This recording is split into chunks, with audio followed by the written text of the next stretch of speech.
Easy go. अस्सलामुअलैकुम, welcome back to my channel.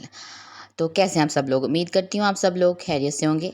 तो मैं सबसे पहले तो माज़रत चाहती हूँ जो 2 दिन से मैं अपना व्लॉग अपडेट नहीं कर पाई थी, क्योंकि मैं जो है ना थोड़ी-सी तबीयत मेरी ठीक नहीं थी। अभी थोड़ी बेहतर हुई तो मैंने सोचा क्यों ना व्लॉग बनाया जाए।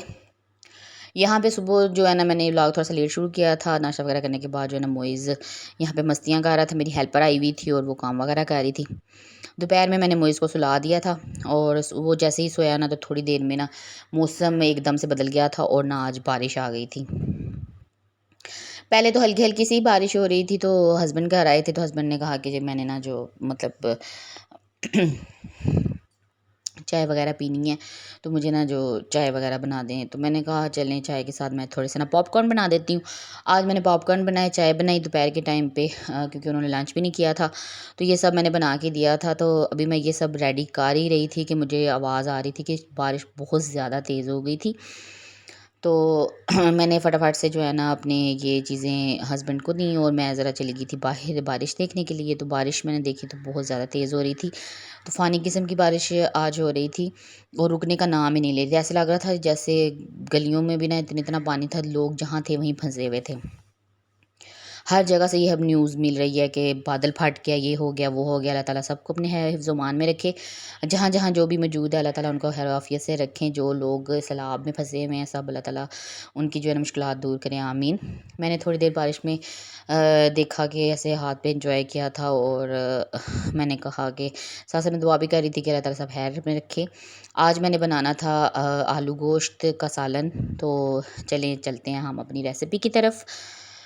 तो जी यहाँ पे सबसे पहले तो हमें चाहिए जी मटन। मैंने आज मटन गोश्त का जो है ना वो साथ में आलू डाल के बनाने हैं।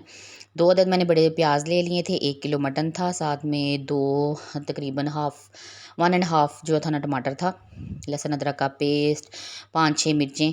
यहाँ पे 2 टेबल स्पून मैंने जो है ना भर के ली थी रेड चिली पाउडर और 1 टेबल स्पून हल्दी, 2 टेबल स्पून नमक और थोड़ा सा ज़ीरा, साथ में 1 सब्ज़ इलायची छोटी और साथ में ना छोटी सी जो है ना दालचीनी का। अच्छा जी, अब मैंने यहाँ पे जो है ना ले लिया है अपना कुकर, प्रेशर कुकर। उसमें सबसे पहले जो है ना मैंने मटन ऐड कर दिया, ओ मटन नहीं सॉरी बीफ ऐड कर दिया है। बीफ ऐड करने के बाद जो है ना मैंने यहाँ पे प्याज, लहसुन, अदरक, टमाटर, मिर्च जो भी मसाले वगैरह मैं ऐड कर दूँगी, क्योंकि ये मैं बना रही हूँ अपने तरीके से। और यहाँ पे सबसे पहले हम सब कुछ एक ही साथ ऐड कर देंगे। यहाँ पे सारे मैंने मसाले ऐड करने के बाद इसमें पानी डाल देना और पानी डालकर हम इसको प्रेशर कुकर को बंद कर देंगे। और पानी आप उतना डालें जितने में जो आपका गोश्त है वो डीप हो जाए। यहाँ पे मुझे तकरीबन 1 लीटर लग गया था, मतलब पानी ना, ये एक जग 1 लीटर का है। ये मैंने पानी इसके अंदर डाला था और इसको तकरीबन जो है ना मैंने रखना है 20 मिनट के लिए, 15 से 20 मिनट मैक्सिमम। मैं पहले 15 मिनट नोट करती हूँ, अगर मुझे थोड़ी सी हम मतलब फ़ील ना हो कि जलने की स्मेल है या कोई इस तरह, तो फिर मैं 5 मिनट और ले देती हूँ, अदरवाइज़ जो है ना 15 मिनट मैक्सिमम। तो यहाँ पे मैंने वेट वगैरह लगाया, चूल्हा जलाएंगे और फिर हम इसको रख कर छोड़ देंगे। तकरीबन मैंने सीटी आने का वेट करना है। जैसे सीटी आ जाएगी तो फिर उसके बाद हमने 15 मिनट का वेट देना है। चलें जी, यहाँ से जो है ना मैंने मेरा हो गया था वेट पूरा और पानी देखे बिल्कुल मतलब ड्राई होने के बाद इस तरह से कंडीशन थी। इसमें मैंने पानी सॉरी ऑयल ऐड किया था। ऑयल ऐड करके मैंने जो है ना इसको अच्छे तरीके से भून लिया था। इसको तकरीबन 5-10 मिनट हम अच्छे से भूनेंगे। भूनने के बाद मैंने इसमें जो है ना तकरीबन 2 छोटे दरमियाने साइज़ के आलू लिए थे। इतने ज़्यादा आलू ऐड करने की ज़रूरत नहीं थी। आलू से थोड़ा सा टेस्ट भी अच्छा आ जाता है और थिक हो जाता है ना ग्रेवी वगैरह। मैंने इसमें पानी डाला है आलू भूनने के बाद। तो इसमें पानी डालेंगे उतना जितने में आलू गल जाएँ और बाद में जो आपको ग्रेवी चाहिए उतनी वो रह जाए। तो जी यहाँ पे हमारा माशाल्लाह से आलू गोश्त का सालन बिल्कुल ही रेडी हो चुका था। उस पे मैंने अपनी जो फाइनल टचेज़ होती हैं लाइक कसूरी मेथी, गरम मसाला, अगर फ्रेश कोरिएंडर हो तो आप वो भी डाल सकते हैं।